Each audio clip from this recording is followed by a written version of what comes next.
18:27 arrancamos en un nuevo bloque de La Resistencia. Estamos en comunicación telefónica directa con Segundo Carafi, ¿no? Referente del NOS, director del grupo de estudios Cruz del Sur. Y bueno, amigo de la casa, por supuesto, amigo de La Resistencia y de la Fundación Libre. Un gusto tenerte acá en la radio, Segundo. ¿Cómo estás?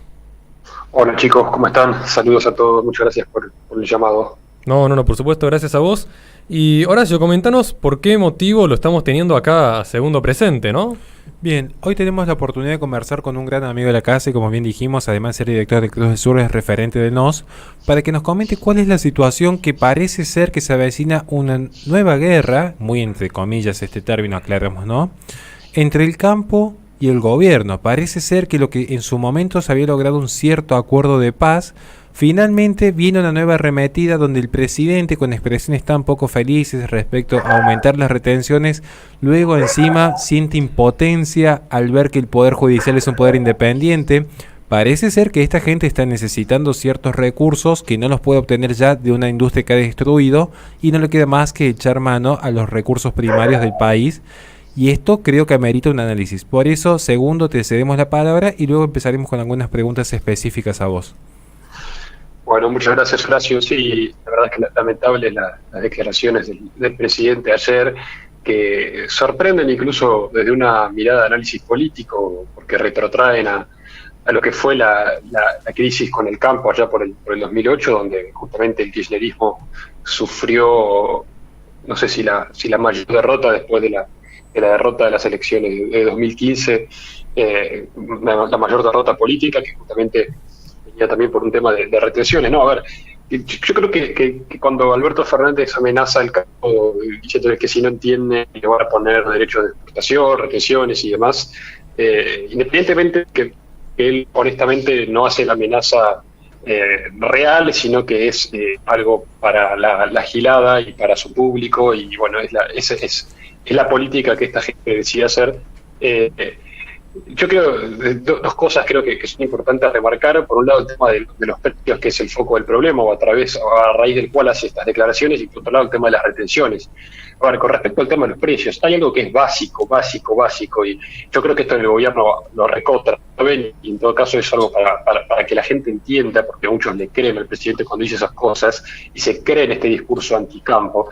El campo no pone precios. El campo no es el productor no es formador de precios. Los precios los pone el mercado y el productor toma esos precios. Cuando viene las empresas que exportan granos al productor a comprarle la soja o el maíz o el trigo para exportación, no se fija en ver cuánto precio quiere el gobierno que esté en la góndola, y entonces a raíz de eso le pone el precio y le dice al productor: te pago esto. Mira la bolsa de Chicago a ver cómo está cotizando la soja, cómo está cotizando el maíz, cómo está cotizando todo, y a raíz de eso le pagan. Y el pequeño productor, ¿qué tipo de poder tiene ante eso? No tiene ningún tipo de poder. No puede modificar ese precio, es un precio internacional. No tiene un poder de mercado tal como para decir: no, mira, el gobierno quiere que baje el precio, así que hoy yo te vendo a esto. Yo digo, vos me vendés a esto, entonces no te compro, te dice. ¿Qué quiere el gobierno? Que el productor vaya a producir en pérdida. No se entiende. Entonces, el campo no es formador de precios, es tomador de precios.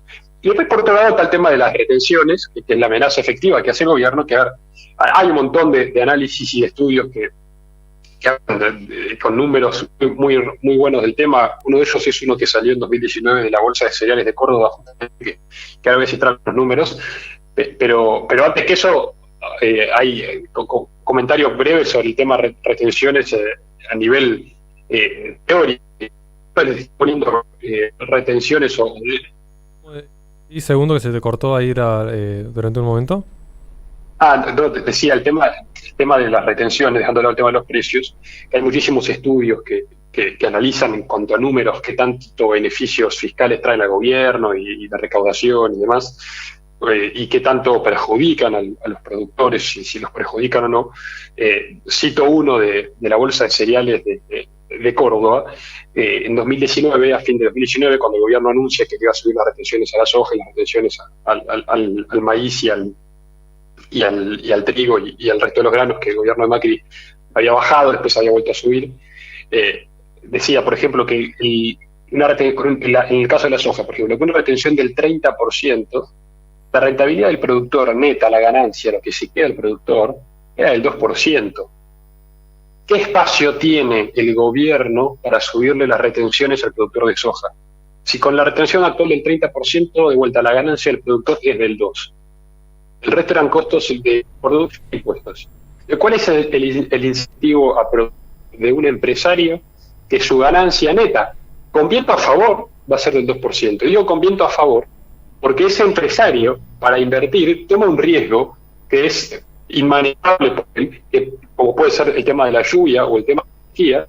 O los incendios que azotaron, por ejemplo, toda la provincia de Córdoba durante este verano, ¿no? Exactamente, no solo en Córdoba, también hubo, creo que en Formosa, en Misiones, en varias provincias del norte, no sé si llegaron también a San Luis. El productor agropecuario, que se enfrenta a riesgos de magnitudes que le pueden arruinar todo un año de inversión, que tiene que tomar esos riesgos invirtiendo para ganar de vuelta con viento a favor el 2%. Y encima se le para el gobierno frente y le dice, no, mira que te voy a subir retenciones si te portas mal y no pones el precio que quieres. Digo, ¿en qué cabeza entra? En el caso del ejemplo, con las retenciones actuales del 12%, la ganancia neta del productor es del 4%. Digo, le están comiendo la producción. Y esto no es nuevo, esto viene de hace rato. Entonces, digo... Ahí está. Sí. ¿Cómo andás, Segundo? Te habla Nicolás Rivarola justamente. Y para poner un poco más de contexto a la gente, el campo en el 2019 aportaba el 60% de las divisas en un país el cual está endeudado por los diversos gobiernos, y en el 2020 aportó prácticamente el 70%, y podemos ver que tanto el gobierno de Macri como este gobierno actual kirchnerista le han ido subiendo y destrozándolo con impuestos al único sector que nos está trayendo los dólares para intentar saldar una deuda a la cual está muy complicada con todos los acuerdos que se han ido haciendo, y podemos ver que Guzmán ha estado negociando con el FMI y demás cuestiones. ¿Hasta cuándo va a aguantar el campo que le tomen el pelo, que lo sigan maltratando y demás cuestiones, Segundo? Bueno, te hago un comentario antes para que se grafique qué es lo que vos estás diciendo. Sí. Cuando vos estás diciendo que el campo produce el 60 o el 70% de la divisa del país, a veces no se entiende a la gente que no entiende de economía qué significa esto. Bueno, yo te voy a dar en este ejemplo. El campo, solamente la soja genera las mismas divisas que la suma de las industrias automotriz, minera y petrolera. Los dólares que entran por soja es lo mismo que la suma de industria automotriz, minera y petrolera, para que se entienda lo que es el campo para el país. ¿Y qué va a hacer el campo? Te digo qué es lo que está pasando en el campo. Esto es algo que pasa hace ya muchísimo tiempo, y obviamente con estas cosas, con estas medidas se agrava. En el campo, en el fondo, no van contra... discursivamente esta gente piensa que va contra una oligarquía muy concentrada y multimillonaria en hectáreas, que produce y somete a los trabajadores rurales. En el campo, cuando suben retenciones, van contra las pymes, van contra las pequeñas empresas, que no son de vuelta oligarcas con 10.000 hectáreas productivas, como creen en Página 12, sino que son pequeños empresarios que arrendan campos para producir vacas o cultivar granos. Pequeños empresarios dueños de 200, 300 hectáreas, que están al borde de tener una unidad no productiva, pero que igualmente están todos los años intentando, luchando contra viento y marea, de seguir adelante. Y cuando les ponen retenciones o les aumentan excesivamente los impuestos, los hacen desaparecer del mapa, no les queda otra que no producir. ¿Y saben qué pasa cuando no producen? Dejan de producir, venden el campo. ¿Quién compra el campo? El campo, esos campos los terminan comprando las empresas dueñas de pools de siembras, van comprando esos pequeños campos y van haciendo desaparecer todos esos pequeños campos, y cada vez hay más concentración de la tierra, justo lo que este gobierno y esta ideología izquierdista discursivamente combaten. Entonces estos tipos con ese discurso lo que están logrando es justamente que eso pase, desaparecen los pequeños productores que tienen 5, 10, 15 empleados, que en época de cosecha alquilan una cosechadora, que para mover los granos o las vacas alquilan camiones, generan un montón de empleo indirecto, hacen que se mueva la rueda de la economía real, y mientras tanto tienen un discurso de las pymes que son a favor de las pymes, que las protegen y qué sé yo, y son a las únicas que perjudican, y un discurso en contra de las grandes empresas y los grandes terratenientes, y son a esas empresas a los únicos que benefician. Pero no es solo un problema económico, es un problema casi que está, digamos, cultural, incluso se genera un problema de población. ¿Qué pasa con esa familia, con ese campo que se vende y pasa en manos de una empresa como los pools de siembra y demás? Ese campo que se vende es una familia que abandona su pueblo y se va a vivir a una ciudad, despoblando el país, concentrando población en centros urbanos, en el contexto de un país absolutamente despoblado. Ese empleado que antes trabajaba en la época de cosecha, si ahora no consigue empleo porque los campos se van vendiendo, se instalará, o es encargado peón de campo, se instalará en las afueras de la ciudad creando nuevos conurbanos. Digo, esta es la historia de la Argentina improductiva. Totalmente, segundo. Lamentablemente ya estamos con el tiempo bastante reducido, bastante corto, así que tenemos que ir cerrando el bloque. Pero bueno, agradecemos tu participación y tu claridad a la hora de explicar todos estos temas. Si querés comentarnos tus redes sociales para que te vaya a seguir la gente.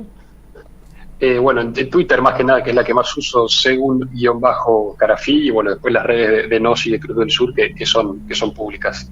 Gracias, chicos, por la entrevista y a disposición siempre. Muchísimas gracias. Muchísimas gracias a vos. Le recuerdo a la gente que este programa sale todos los lunes de 18 a 21 por Play FM Radio en Córdoba, Carlos Paz, Tucumán, San Fernando del Valle de Catamarca, por la web en playfmradio.com y en Twitch, twitch.tv/la_resistencia. Además pueden comunicarse al 351-666-2286 para mandar su mensaje durante el programa y de esa forma pueden comunicarnos qué les va pareciendo el programa y pueden darnos su opinión. Por ejemplo, tenemos la opinión de Frank que nos dice: hola amigos de la Resistencia, primera vez que los puedo escuchar en vivo, un abrazo grande y los sigo bancando desde acá. Le mandamos por supuesto un abrazo y nos pregunta David Alexander P si vamos a hablar sobre las elecciones de Ecuador. Nico. Sí, sí. Bien, excelente. Entonces, quédate ahí, David Alexander, porque vamos a hablar sobre eso. Vamos un corte y enseguida volvemos.